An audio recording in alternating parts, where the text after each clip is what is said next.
Sud Radio Parlons Vrai chez Bourdin, 10h30, 12h30, Jean-Jacques Bourdin. Il est 12h06, merci d'être avec nous. Nous allons changer totalement de sujet et recevoir dans un instant, et restez bien à l'écoute parce que c'est absolument passionnant, Franck Galland, qui est spécialiste des enjeux de sécurité liés à l'eau. Auteur d'un livre qui a pour titre « L'eau, enjeu stratégique des conflits modernes » aux éditions Robert Laffont. Franck Galland, bonjour. Bonjour. Merci d'être avec nous. Nous allons ensemble... Nous allons observer une petite pub, mais auparavant, je voudrais quand même introduire ce sujet. Nous allons ensemble parler des enjeux liés à l'eau, et notamment des enjeux liés à la sécheresse, et notamment à la volonté des Chinois, par exemple, de contrôler la pluviométrie. Alors, comment ? En ayant la volonté de faire pleuvoir ou en ayant la volonté de faire cesser la pluie, tout simplement. En ensemençant les nuages. C'est ce que font les Chinois, mais depuis longtemps, Franck Galland. Depuis 1958. Depuis 1958, ils font cela. Comment ? Et puis les enjeux de l'eau, les enjeux du climat, ces enjeux stratégiques, la manipulation du climat. Nous allons parler de tout cela dans 2 minutes, 12h07, vous êtes sur Sud Radio. Jean-Jacques Bourdin. Bien, 12h10, l'eau. Mercredi prochain, journée mondiale de l'eau. On attend aussi le plan global sur l'eau qui sera présenté probablement mercredi prochain par Elisabeth Borne, Première ministre. Franck Galland, je rappelle, l'eau, enjeu stratégique des conflits modernes, c'est le livre que vous avez publié chez Robert Laffont, qui est en vente, que d'ailleurs je vais m'emprêcher d'acheter parce que ça me passionne, les enjeux stratégiques et géopolitiques de l'eau. Il faut dire la réalité, c'est que bientôt en France, nous vivrons avec un climat semi-aride. Le climat que connaît l'Espagne depuis une 40aine d'années, oui. Été après été, printemps après printemps, arrive en France. Vous avez aimé 2022, vous allez adorer 2023. On commence l'année, le BRGM vient de rendre ses conclusions avec des nappes à 80%. 80% de nos nappes sont à un niveau inférieur à la normale. Oui. Au 1er août dernier, la mission interministérielle sécheresse 2022 a montré qu'on avait 1260 cours d'eau qui étaient à sec, un 1er août. On a eu des déficits pluviométriques de 30 à 40% par endroit. Et 2023 s'annonce pire que 2022. On en prend le chemin. S'il ne pleut pas de manière régulière, très forte, dans les 2 prochains mois, on va passer un très très mauvais été, je vous l'assure. Nous avons eu l'an dernier 1052 communes qui ont manqué d'eau, oui. Un peu plus d'1 millier qui étaient pas très loin de la rupture également. Donc on peut s'attendre potentiellement à un doublement, un triplement. Je ne sais pas ce qui va se passer. En tout cas, pour des communes de moins de 5000 habitants, ça devient problématique. Ça devient problématique. Et c'est problématique partout dans le monde. En Europe, l'Italie est peut-être le pays le plus touché. Ah, vous avez entièrement raison. Le lac de Garde est à un niveau, je dirais, le plus bas depuis 30 ans. Ouais. Le Pô, aujourd'hui, qui est une artère fémorale sur le nord de l'Italie, a un niveau de stress hydrique inégalé depuis une 40aine d'années. Les incidences en termes de rendement agricole ont été très très importants. Ils ont perdu 7 milliards d'euros l'an dernier. L'agriculture italienne, 7 milliards d'euros, moins 30% en termes de production d'huile d'olive, par exemple. Exactement. L'hydroélectricité, par exemple, qui est le marqueur de l'eau. Ils sont à moins 40% de production hydroélectrique, nos amis italiens. Nous-mêmes, on est quand même à moins 20% sur l'année 2022. Donc on a un vrai sujet. Et ce sujet, aujourd'hui, de l'eau, de la ressource en eau, de sa raréfaction, devient une question de sécurité collective. Voilà, ça devient une question de sécurité collective et ça devient une question géopolitique et stratégique extrêmement essentielle. Franck Galland. Elle s'étend, je dirais, cette dimension géopolitique du nord du Maroc, de Tanger, jusqu'au nord-nord-est de la Chine. Ouais. Ça traverse l'Afrique du Nord, le proche Moyen-Orient, la péninsule indienne, très très problématique. Aujourd'hui, l'Inde est le pays au monde, c'est quand même 1,3 milliard d'habitants. Ils seront 1,7 milliard en 2050. Et c'est le pays au monde qui utilise le plus ses ressources en eau souterraine. Et ces ressources souterraines, année après année, s'amenuisses. Donc l'Inde n'a plus d'eau. Et avec d'énormes conséquences sur l'alimentation en eau des grandes villes indiennes. Vous parliez d'artère fémorale en parlant du Pô, mais la Chine comme l'Inde sont très dépendantes de grands fleuves. Toute l'Asie, des grands fleuves, le Yangtze, le fleuve jaune, le Brahmapoutre, tous ces grands fleuves. Exactement. Qui irriguent ces pays et qui sont qui sont en situation pas de sécheresse, mais qui sont à des niveaux très bas. La Chine a connu un été d'une sécheresse inouïe. Ils naissent dans l'Himalaya ou le Tibet, non? Les contreforts tibétains. Les contreforts tibétains. En territoire chinois. Bien sûr. Et en fait, vous savez, la Chine s'est fait par l'eau, pour l'eau et avec l'eau. Oui. Hu Jintao, qui était président chinois de 2002 à 2012, était ingénieur hydraulicien de formation. Oui. Mao Zedong rêvait de l'eau tous les matins et il disait si on pouvait emprunter de l'eau au sud et la ramener au nord, ça serait formidable. Pourquoi? Parce qu'au nord, vous avez 45 à 50% de la population chinoise, mais vous n'avez que 15% des ressources en eau disponibles de la Chine. Et c'est ce qu'ils ont fait. Ils ont fait d'énormes dérivations du sud vers le nord, qui sont rentrés en exploitation en 2014 pour la première et en 2017 pour la seconde, ce qui permet d'alimenter en eau Pékin. Vous avez des niveaux de stress hydrique à Pékin qui sont ceux de Djibouti, par exemple. Donc on voit bien que pour eux, c'est une question de survie, c'est une question de sécurité nationale. Et ils y mettent, je peux vous assurer, les moyens. Ils sont en train de lancer un grand plan de dessalement pour devenir la puissance mondiale du dessalement. Dans 10 ans, les Chinois seront les plus grands dessaleurs du monde. Alors, on peut dessaler, ça coûte très cher, mais c'est faisable, dessaler. Ça a énormément baissé. Aujourd'hui, vous sortez un mètre cube d'eau dessalée à 0,9 €. Oui.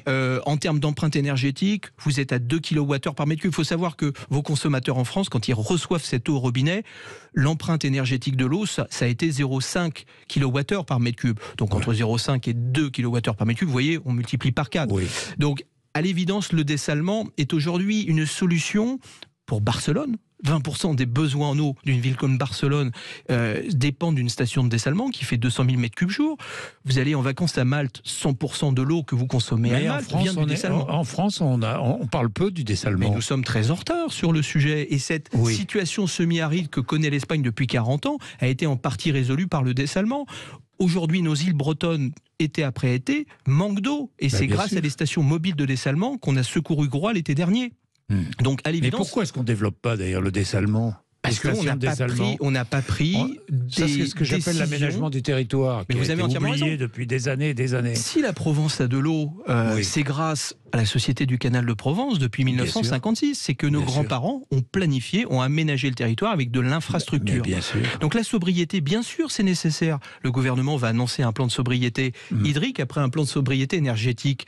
Mais au-delà de ça, il faut de l'infrastructure. Il faut aller vers de la réutilisation des eaux usées. La réutilisation des eaux usées en France, c'est moins de 1%. C'est 15% chez nos amis espagnols. Qu'est-ce qu'on attend pour lancer un grand plan sur la réutilisation des eaux usées en circuit fermé pour l'arrosage de golf, pour l'arrosage d'espaces verts, pour les nettoyages de camions, par exemple. Voilà. Et je ne parle même pas du gaspillage de l'eau. Le gaspillage de l'eau avec des canalisations qui sont vétustes, avec... Alors, vous avez raison. Beaucoup, Alors, vous avez raison, on a encore des taux de fuite trop importants, à hauteur de 20%. Les objectifs du Grenelle 2 de l'environnement mettaient ces objectifs à 15%. Mais vous savez, sous nos pieds, Jean-Jacques Bourdin, nous avons 900 000 km de réseau en France. C'est 23,5 fois le tour de la Terre. Donc, on ne va pas arriver à 0% de fuite. C'est strictement impossible. Voilà. Mais il faut investir massivement pour limiter ces fuites. Je suis tout à fait d'accord. Pourquoi est-ce qu'on n'arrive pas à stocker l'eau de pluie suffisamment ou assez bien Alors, là, c'est une question aussi d'infrastructure. Nos amis italiens, 10% de leurs infrastructures, en fait, leur capacité de stockage en termes d'ouvrage, c'est uniquement 10% des pluies. En Espagne, c'est 50% des pluies, parce que les Espagnols ont énormément permis du stockage, effectivement, d'eau de pluie. Nos amis marocains, on a beaucoup à apprendre du Maroc. Le Maroc, quand il devient indépendant, en 1967, Sa Majesté Hassan II peut compter sur 13 barrages. En 1997, quand il fait un discours de 30 ans d'investissement et de politique d'aménagement hydraulique, c'est une centaine de barrages au Maroc. Sauf qu'aujourd'hui, compte tenu des modifications climatiques, il pleut de moins en moins au Maroc. Donc ce modèle de retenir l'eau de pluie, il continue, mais il ne suffit plus. C'est pour ça que le Maroc va vers le dessalement. J'ai compris. Par exemple, à Casablanca. Alors, les enjeux géostratégiques, ils sont là. En vous écoutant, on les comprend, on les imagine, on les voit tout près de nous. Les Chinois, eux, qui sont confrontés, donc vous le disiez, comme nous à la sécheresse, depuis longtemps, depuis 1958, ensemencent les nuages. Exactement. C'est-à-dire, qu'est-ce qu'ils font? Alors, en fait, cette technologie ne vient pas de Chine. Elle vient des États-Unis, pour être précis. Oui. Elle vient d'un ingénieur de General Electric. C'est après la guerre. Qui a convaincu le Pentagone d'ensemencer les nuages. C'est-à-dire, ensemencer les nuages, c'est d'introduire des particules chimiques d'iodure d'argent sur les basses couches de nuages pour faire pleuvoir. Alors, pour que ça marche, il faut d'abord des nuages. Oui, et ensuite, il faut qu'il y ait des nuages. Ouais, parce que si le ciel est bleu, vous oubliez. Mais il faut des nuages précipitants. Et à partir de là, grâce à ces technologies, vous pouvez augmenter la pluviométrie entre 10 et 15%. Alors, à l'origine, c'est pour ça que le Pentagone s'y est intéressé, c'était à l'origine le projet Cyrus, mais c'était utilisé à des fins militaires. Pendant la guerre du Vietnam, de 1967, à partir de 1967, ça ne s'invente pas, l'opération Popeye, eh bien l'objectif c'était de faire pleuvoir sur l'ennemi, sur les colonnes logistiques d'Ho Chi Minh. Ouais. Voilà, qui ravitaillait l'armée nord-vietnamienne qui combattait l'armée américaine. Et oui. Alors, la fameuse ligne Ho Chi Minh, enfin la ligne, comment on appelait ça, la voie Ho Chi Minh. La voie Ho Chi Minh, exactement. Alors par rapport à ça, en 1978, quand même, la communauté internationale a dit on va légiférer, il faut interdire la modification climatique en temps de guerre. Mais le problème, c'est qu'on est en temps de paix aujourd'hui. Et que vous avez une quarantaine de pays dans le monde qui pratiquent ces modifications climatiques. Alors, à l'origine... C'est efficace, ça fait bien sûr que c'est efficace. Je veux dire, la Chine est devenue maîtresse dans le domaine, et notamment l'armée chinoise. Alors, ça permet quoi? Ça permet de dissiper les nuages. Ça permet de lutter contre la grêle. Ça permet de lutter contre la pluie. Prenez, en juillet 2021, c'était le centenaire du Parti communiste chinois. D'énormes manifestations étaient organisées dans toutes les grandes villes de Chine, et en particulier à Pékin. Il n'a pas plu. Pourquoi? Parce que l'ensemencement de nuages a permis de faire en sorte qu'il ne pleuve pas. Mais à l'inverse, et c'est là que les Chinois, compte tenu de leurs besoins hydriques, sont en train d'investir massivement. C'est un plan quinquennal qui a été lancé en 2020, qui va se terminer en 2025. L'objectif, c'est de faire pleuvoir sur les provinces chinoises qui manquent d'eau, alors avec des missiles solaires, avec l'aviation chinoise qui effectivement utilise ses capacités d'ensemencement sur les basses couches, mais également les drones. Les drones sont en train de révolutionner l'ensemencement de nuages. Évidemment. Si vous couplez le drone avec de l'intelligence artificielle, et c'est ce que les Chinois ambitionnent, parce que la Chine ambitionne en 2030 d'être le leader mondial de l'intelligence artificielle, ça vous donne le moment le plus opportun pour lâcher vos particules chimiques sur les basses couches de nuages. Donc pour faire, entre guillemets, droit au but, pour faire mouche. Voilà.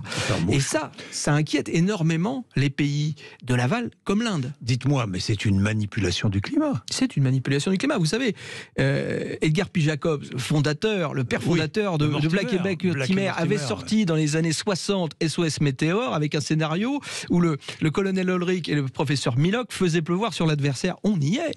On y est. Et à l'époque, c'est pas sorti de son imagination, c'est sorti entre guillemets de son imagination, parce qu'il avait dû lire que nos amis chinois et nos amis américains, déjà à l'époque, au lendemain de la Seconde Guerre mondiale, s'intéressaient à la question. Donc on y vient, et nous, il va falloir légiférer. Nous on y vient, oui, parce qu'il n'y a aucune législation mondiale. En temps de paix, non. En temps de paix, non. Il y a le traité de 1978 de ENMOD, mais aujourd'hui, en temps de paix, chacun fait ce qu'il veut dans son coin. Alors, les Émirats Arabes Unis ont un programme très très développé dans ce domaine. L'armée chinoise est passée maîtresse. Alors, en France, qu'est-ce qu'on fait? On utilise, quoi. On a pensé à utiliser des techniques d'ensemencement de nuages pour éloigner la grêle, et notamment pour protéger les vignobles. Mais on est très très loin aujourd'hui des niveaux d'avancée de ce qui va se pratiquer en Asie. C'est-à-dire qu'en Asie, on va pouvoir prévenir tous les orages de grêle. Alors, ils y viennent, on va pouvoir faire pleuvoir. Alors, pour peu qu'il y ait des nuages, personne ne peut créer un nuage. Bien sûr. Mais effectivement, faire pleuvoir, lutter contre les incendies de forêt. L'ensemencement de nuages a permis notamment à la Thaïlande, a permis récemment à la Chine de lutter contre les incendies de forêt. Parce que tous ces pays sont confrontés aux conséquences du changement climatique. Évidemment. Et donc, toute source d'alimentation en eau complémentaire est bonne à prendre. On parlait d'offres en eau alternatives, dessalement, réutilisation des eaux usées, mais si on peut faire pleuvoir de 10 à 15% de plus, pourquoi s'en priver? Sauf que ça a d'énormes conséquences environnementales sur les écosystèmes. C'est quand même de l'iodure d'argent. C'est de l'iodure qu'on balance dans l'atmosphère. C'est un produit chimique qui va rester dans les sols, qui va retomber dans les sols, qui va bloquer les écosystèmes en termes de croissance, qui est mauvais pour l'homme. Je veux dire, l'aspiration de iodure d'argent, c'est pas bon pour vos poumons, premièrement. Ça a des incidences d'un point de vue, estomacal. Donc il faut faire très très attention. Aujourd'hui, on n'a pas, je dirais, si ces technologies devaient être plus usitées, la condition sine qua non, c'est de connaître au minimum leurs conséquences exactes sur l'homme et sur les écosystèmes, premier sujet. Deuxièmement, c'est de les utiliser uniquement à bon escient, c'est-à-dire c'est quand le moment le plus opportun pour utiliser cette technologie. Donc ça nécessite une très forte connaissance du fonctionnement des nuages qu'on n'a pas aujourd'hui. Bien sûr. On va sur Mars potentiellement, mais voilà, ce qu'on voit, c'est comment fonctionne un nuage. Il y a des gens qui connaissent, bien évidemment, en France ou ailleurs, mais si on va vers une plus grande utilisation de ces technologies, il faut que ça soit strictement encadré, et ça n'en prend pas le chemin. Alors, vous savez, vous parliez du 22 mars à juste titre, Journée mondiale de l'eau, mais le 22 mars prochain va se réunir à New York la première conférence intergouvernementale sur l'eau douce depuis 1977. Ça fait 46 ans aux Nations Unies qu'on ne s'est pas réunis pour parler eau douce. Pourquoi on se réunit aujourd'hui? Parce que ça devient un enjeu sécuritaire, un enjeu stratégique mondial. Et j'espère potentiellement qu'on parlera de ce sujet, de l'ensemencement de nuages, comme on doit parler des conséquences du dessalement sur les écosystèmes marins. On a de plus en plus de dessalement, mais quand on dessale de l'eau de mer, effectivement, on injecte de la saumure dans le milieu marin, et quand on est une mer fermée... On injecte de la saumure dans le milieu marin? Oui, quand vous dessalez un mètre cube d'eau salée... Comment on dessale? Alors aujourd'hui, vous avez puiser de l'eau je vais être très simple. Alors, vous puisez de l'eau de mer à grande profondeur, et derrière, il y a deux technologies, mais la plus utilisée aujourd'hui, c'est ce qu'on appelle l'osmose inverse, c'est-à-dire vous passez votre eau salée à travers des membranes à très forte pression, et les impuretés de sel se séparent des impuretés d'eau. Et qu'est-ce que vous faites des impuretés de l'eau douce, des impuretés de sel? Mais qu'est-ce que vous faites des impuretés de sel? Et donc elles sont généralement rejetées en milieu marin. Et pour un mètre cube d'eau dessalée, vous avez 1,5 entre guillemets mètre cube d'eau saumurée. Mais on ne peut pas l'utiliser comme sel, comme dans les marais salins. Alors l'avenir va être là. C'est qu'est-ce qu'on fait de ces saumures, et jusqu'où doit-on aller? Parce qu'aujourd'hui la mer d'Arabie, qui est une mer fermée, mais qui est tellement essentielle pour l'alimentation en eau via le dessalement à l'Arabie Saoudite, au Qatar par exemple. 99% de l'eau que vous consommez au Qatar vient de 3 stations de dessalement. Voilà. Et donc, cette mer fermée sans courant, ces écosystèmes sont très attaqués du fait de 40 ans d'opérations de dessalement. Bien, merci Franck Galland. Merci, c'était passionnant. Franchement passionnant. Je rappelle le titre de votre livre, l'eau, enjeu stratégique des conflits modernes. Merci beaucoup. Je vous remercie. Merci d'être venu nous voir. Il est 12h27, c'est l'heure de Philippe David que vous retrouvez.